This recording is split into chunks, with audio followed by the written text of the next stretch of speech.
दिल्लीमध्ये जय भीमचे नारे. रात्री 2 वाजता लाखो भीमसैनिक रस्त्यावरती. गेल्या 4 दिवसापासून दिल्लीत आंदोलन.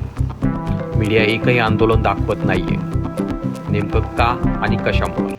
तर नमस्कार, तुमच्या सर्वांचं स्वागत करतोय आपल्या चॅनलवर. मित्रांनो, सध्या सोशल मीडियावरती अशा अनेक व्हिडिओ व्हायरल होत आहेत ज्यामध्ये अनेक आंबेडकरवादी तरुणी जे आहेत त्यांच्या हातामध्ये निळे झेंडे, डॉक्टर बाबासाहेब आंबेडकरांचा फोटो आणि त्याचसोबत महात्मा ज्योतिबा यांचे फोटो हातामध्ये घेऊन ते रात्रीच्या अंधारामध्ये म्हणजे जवळपास रात्री 2 वाजता दिल्लीच्या रस्त्यावरती उतरलेले आहेत आणि त्या ठिकाणी लाखोच्या संख्येने ते आहेत. आणि त्या ठिकाणी फक्त ते लाखोच्या संख्येने नाहीत तर त्यासोबत ते जय भीमचे नारे देखील देताना दिसत आहे. तर नेमकं असं काय घडलंय संपूर्ण माहिती आपण पाहणार आहोत. परंतु तुम्हाला विनंती असेल, आपल्या चॅनलवरती तुम्ही जर नवीन असाल तर चॅनलला नक्कीच सबस्क्राईब करा.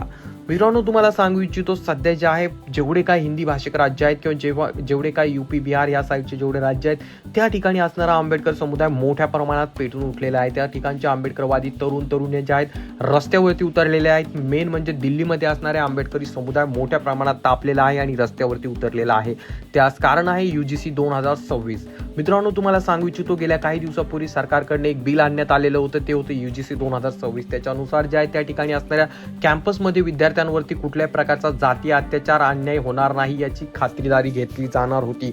आणि हे बिल आल्यानंतर त्यावेळेस जे आहे मित्रांनो, सवर्ण वर्गाचे जे काही लोक होते त्यांच्याकडनं याला विरोध करण्यात आला आणि यासाठी जे आहे त्यांच्याकडनं मोर्चे आंदोलने करण्यात आली. या मोर्चा आंदोलनं जी करण्यात आलेली होती अतिशय तुरळक आणि क्षुल्लक अशी आंदोलनं करण्यात आलेली होती. परंतु आपल्या सर्वांना माहित आहे, मीडिया सवर्णांची आहे, मीडिया त्यांची आहे. त्यामुळे मीडियाने देशव्यापी आंदोलन दाखविलं आणि त्यानंतर सुप्रीम कोर्टाने त्यामध्ये हस्तक्षेप केला आणि हा जो कायदा होता UGC 2026 याला स्थगिती दिली, याला थांबविलं आणि त्यानंतर तो कायदा मागे घ्यायला भाग पाडलं गेलं. परंतु यामुळे झालं असं की ज्या आंबेडकरवादी संघटना होत्या किंवा आंबेडकरवादी विद्यार्थी होते ते मोठ्या प्रमाणात तापले, कारण त्यांच्यावरती थेट हा घाला होता, त्यांच्या अधिकारांवरती हा थेट घाला घालण्यात आलेला होता. म्हणजे त्यांना कॅम्पसमध्ये समानतेची वागणूक मिळो किंवा ना मिळो ते काहीही करू शकत नव्हते.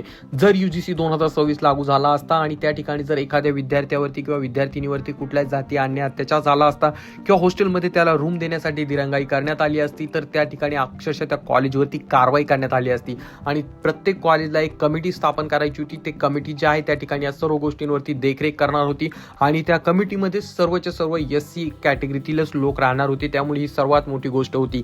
जर कुठल्या कॉलेजच्या कर्मचाऱ्यांनी, कॉलेजच्या शिक्षकांनी किंवा तिथल्या हॉस्टेलच्या कर्मचाऱ्यांनी एखाद्या SC ST कॅटेगरीच्या विद्यार्थ्यावरती अन्याय अत्याचार केला, त्याला रूम दिली नाही किंवा त्याच्याविषयी जातीवाचक भाष्य केलं किंवा त्याला काही वेगळं बोलण्याचा प्रयत्न केला तर अक्षरशः त्या कॉलेजची जी काही फीज वगैरे होती ते सर्व काही सरकारकडून येणारे बेनिफिट स्थगित करण्यात येणार होते.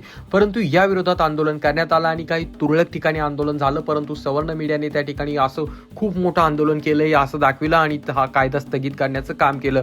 आणि आता त्या उलट आंबेडकरी समुदाय मोठ्या प्रमाणात आंदोलन करत आहे, लाखोच्या संख्येने रस्त्यावरती उतरत आहे. परंतु सवर्ण मीडियाकडनं जे आहे कुठल्या प्रकारची बातमी लावली जात नाही किंवा कुठल्या प्रकारची बातमी दाखविली जात नाही असं मोठ्या प्रमाणात घडताना दिसत आहे. आणि त्यामुळे रात्रीच्या 2 वाजता जे आहे दिल्लीच्या रस्त्यावरती आंबेडकरी तरुण उतरले आणि त्यांनी मोठ्या प्रमाणात आंदोलन सुरू केलेले आहे. आणि जर हा कायदा लागू करण्यात नाही आला तर 11 फेब्रुवारीला दिल्ली बंद किंवा पूर्ण भारत बंद देखील करण्यात येऊ शकतो. तर याबाबत तुमचं काय मत आहे खाली कॉमेंट करून नक्कीच सांगा.